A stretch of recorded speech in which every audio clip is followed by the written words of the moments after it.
E aí, pessoal, hoje nós vamos falar um pouquinho sobre nomenclatura binomial. Já falamos sobre a taxonomia, né? Que é a ciência responsável por classificar, nomear os seres vivos. Então, agora a gente vai falar sobre a nomenclatura binomial, certo? Existia um cara naturalista chamado Carl von Linné, mais conhecido como Linneu, que é bem mais fácil, né?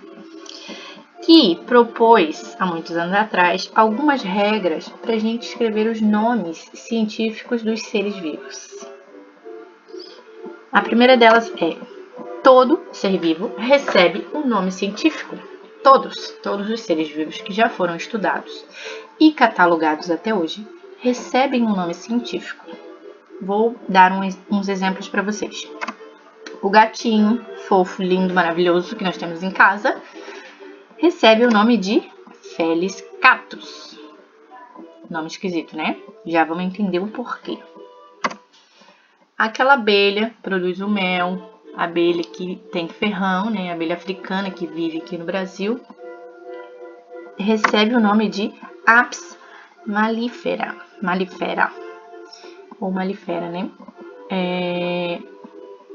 Esse é o nome científico da abelha.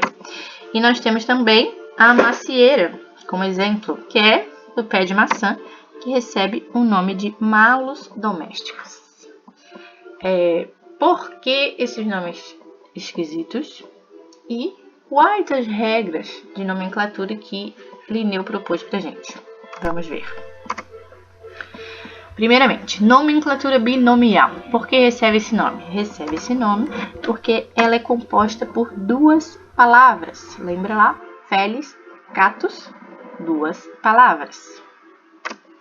Essas palavras são bem esquisitas. Por quê? Porque elas são escritas em latim ou são latinizadas. Para quê em latim? Se nós fizermos, por exemplo, uma convenção para falar sobre sobre uma determinada espécie de cachorro, e chega lá vários cientistas do mundo inteiro e cada um fala a língua do seu país, eles não vão se entender. Por isso, foi criado esse nome científico. Foram dados esses nomes científicos para facilitar o estudo. E eles usam o latim como língua justamente porque é uma língua morta e não sofre alterações.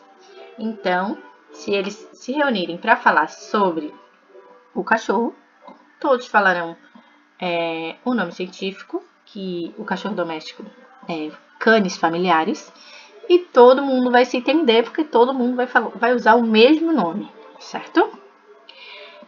É composta por duas palavras, mas existem algumas regras para escrever essas palavras, certo? Por exemplo, a primeira palavra, ela se refere ao gênero a qual aquela espécie pertence.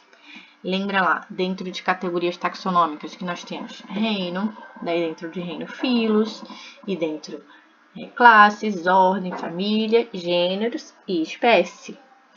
Então, a primeira palavra se refere ao gênero que aquela determinada espécie pertence. E ela deve ser sempre escrita de letra maiúscula. Sempre, sempre, sempre, sempre. A segunda palavra se refere ao epíteto específico, ou seja, a que espécie ele pertence. E deve ser escrita com uma inicial minúscula. Sempre, sempre, sempre. Eu vou dar um exemplo para vocês. Nós temos como exemplo aqui Panthera tigris, que nada mais é que o nome científico do tigre, certo? Então, a primeira palavra se refere ao gênero, significa que o tigre, lá dentro de categorias taxonômicas, está classificado no gênero Panthera. E ela está escrita com letra maiúscula, sempre, sempre, sempre. Daí nós temos tigres. A segunda palavra se refere à espécie, né? Aqui o tigre se enquadra.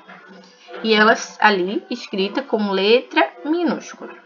Eu vou dar um outro exemplo para vocês.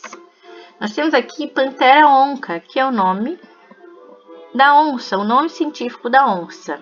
Observe que o tigre e a onça, nos seus nomes científicos, têm o primeiro nome igual. Pantera, pantera. O que isso significa? Significa que o tigre e a onça pertencem ao mesmo gênero. Ou seja, dentro de categorias taxonômicas, eles estão classificados no mesmo gênero, no mesmo grupo. Só que são de espécies diferentes, porque o último nome é diferente, certo? Outra regra para escrever esses nomes científicos. Todo nome científico deve ser destacado no texto. Pode ser em itálico, que é essa letra mais deitadinha, inclinada, ou sublinhados. Se for um texto digitado, é bem mais fácil, né? A gente coloca itálico ou sublinha. Se for manuscrito, já é mais difícil conseguir escrever em itálico, né? O que a gente faz? Sublinha a palavra, mas não de forma contínua. A gente sublinha a primeira e a segunda, as palavras separadas. Por exemplo, ali sublinharia pantera e tigres, certo? É isso aí. Eu espero que vocês tenham entendido e tenham gostado.